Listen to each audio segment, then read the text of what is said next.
ఉమ్మడి కరీంనగర్ జిల్లా వ్యాప్తంగా గ్రామ పంచాయతీ ఎన్నికలు రసవత్తరంగా సాగుతున్నాయి. జిల్లాలో మొత్తంగా 1213 పంచాయతీలు ఉండగా ఇప్పటికే 26 స్థానాలు ఏకగ్రీవమయ్యాయి. మిగతా స్థానాలకు 3 విడతల్లో ఎన్నికలు జరగనున్నాయి. తొలి విడతలో భాగంగా 380 స్థానాలలో ఎన్నికలు జరుగుతాయి. 380 సర్పంచ్ స్థానాలలో 1526 మంది అభ్యర్థులు పోటీలో ఉన్నారు.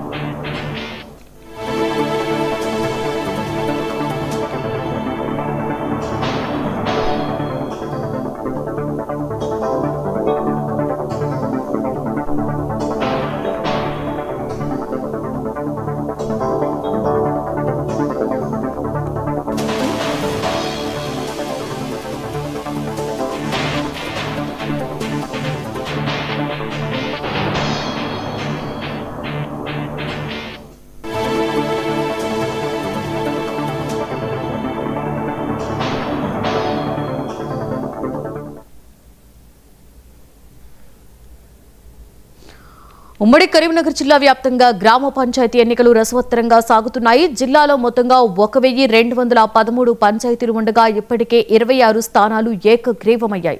మిగతా స్థానాలకు 3 విడతల్లో ఎన్నికలు జరగనున్నాయి. తొలి విడతలో భాగంగా 380 స్థానాలలో ఎన్నికలు జరుగుతాయి. 380 సర్పంచ్ స్థానాలలో 1526 మంది అభ్యర్థులు పోటీలో ఉన్నారు. ఇదే అంశానికి సంబంధించి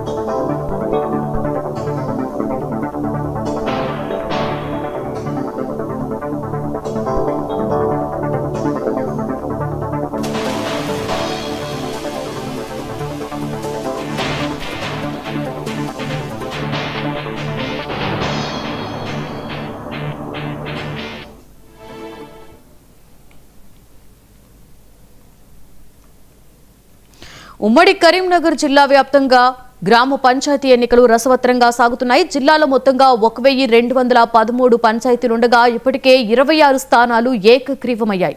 మిగతా స్థానాలకు 3 విడతల్లో ఎన్నికలు జరగనున్నాయి. తొలి విడతలో భాగంగా 380 స్థానాలలో ఎన్నికలు జరుగుతాయి. 380 సర్పంచ్ స్థానాలలో 1526 మంది అభ్యర్థులు పోటీలో ఉన్నారు.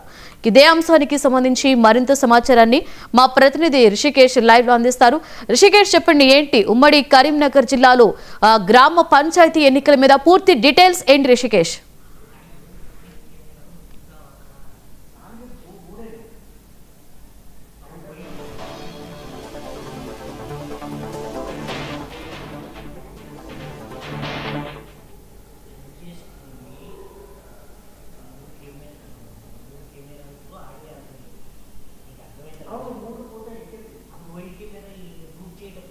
జిల్లా వ్యాప్తంగా గ్రామ పంచాయతీ ఎన్నికలు రసవత్తరంగా కొనసాగుతున్నాయి. ఈ నేపథ్యంలో ఇప్పటికే ప్రచారం ముమ్మరంగా ప్రధాన పార్టీలకు సంబంధించిన బీజేపీ, కాంగ్రెస్, బీఆర్ఎస్తో పాటుగా స్వతంత్ర అభ్యర్థులు పెద్ద ఎత్తున ప్రచారం నిర్వహించారు.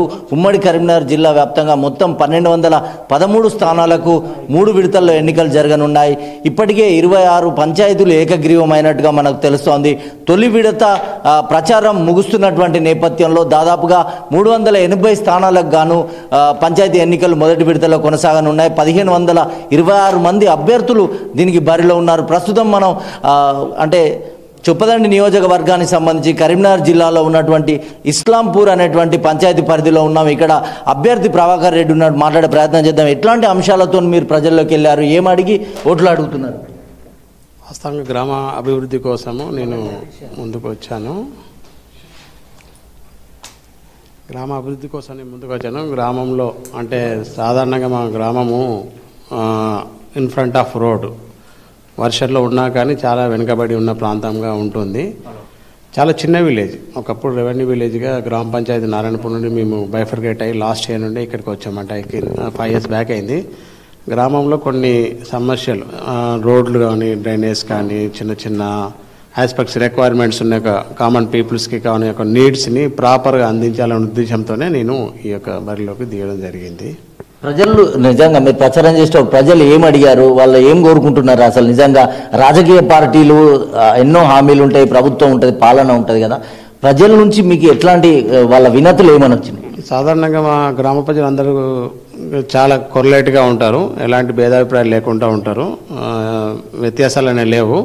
కానీ ఇక మా గ్రామం అభివృద్ధి చెందాలి, మా గ్రామము ఫ్రంట్ లైన్లో ఉన్నా కానీ, అంటే మెయిన్ రోడ్కు ఉన్నా కానీ చాలా ఎమ్యూనిటీస్ కావాల్సిన ఒక పరిస్థితులలో, అంటే సాధారణ వ్యక్తులకు కావాల్సిన ఒక అభివృద్ధి దశలో కానీ గ్రామ పంచాయతీ జీపీ బిల్డింగ్ కానీ, రెండవది మహిళా సంఘ బిల్డింగ్ కానీ, మూడవది కొన్ని ఇంటర్నల్స్ రోడ్స్ కానీ, చెక్ డ్యామ్స్ కానీ, ట్రెడిషనల్ రిలేటెడ్ ఆఫ్ యాక్టివిటీస్ కానీ, మరి సామాజిక వర్గానికి అందవలసిన యొక్క ప్రతిఫలాలు సెంట్రల్ గవర్నమెంట్ కావచ్చు, స్టేట్ గవర్నమెంట్ కావచ్చు, మంచి మంచి పథకాలు ఇవ్వడం జరుగుతుంది. అలాంటి యొక్క పథకాలను ప్రతి ఒక్కరికి చేర్చే విధంగా, అందించే విధంగా చేసే ప్రక్రియలో నేను ముందుకు రావడం జరిగింది. సార్, మీరు విద్యావేత్తగా ఉన్నారు, చిన్నపిల్లలకు కావచ్చు, అంటే పేద విద్యార్థులకు కావచ్చు, ఇక్కడ స్కూల్ లాంటి సౌకర్యాలు ఎట్లా ఉన్నాయి, ఎట్లాంటి పరిస్థితులు ఉన్నాయి గ్రామం? ఇక్కడ మా విలేజ్లో యాక్చువల్లీ చుట్టుపక్కల ఇది centre for 2-3 mandals, centre for the ఉమ్మడి జిల్లాలో ఉన్న జగిత్యాల, కరీంనగర్ మెయిన్ రోడ్ మిడిల్లో ఉంటుంది. ఇది యాక్చువల్లీ ఏంటంటే ఒక 500 ఓటర్స్ ఉన్న ఒక village. Schools provisions point of వ్యూలో ఇక్కడ చుట్టుపక్కల విలేజ్లో లేనప్పటి ఒక స్కూల్ ఉన్నది, కానీ ఆ స్కూల్ని ఇంకా డెవలప్ చేయాలనేది నాకు కాన్సెప్ట్. అప్గ్రేడ్ చేయాలి. కొన్ని ప్రాంతాలలో ప్రైవేట్ బస్సెస్ వచ్చి వెళ్ళినా కానీ మా యొక్క విలేజ్ పిల్లలు ఇక్కడనే గవర్నమెంట్ స్కూల్లో చదువుకుంటున్నారు. సార్, ఇంకో విషయం చెప్పండి. దానికి గ్రామ పంచాయతీ బిల్డింగ్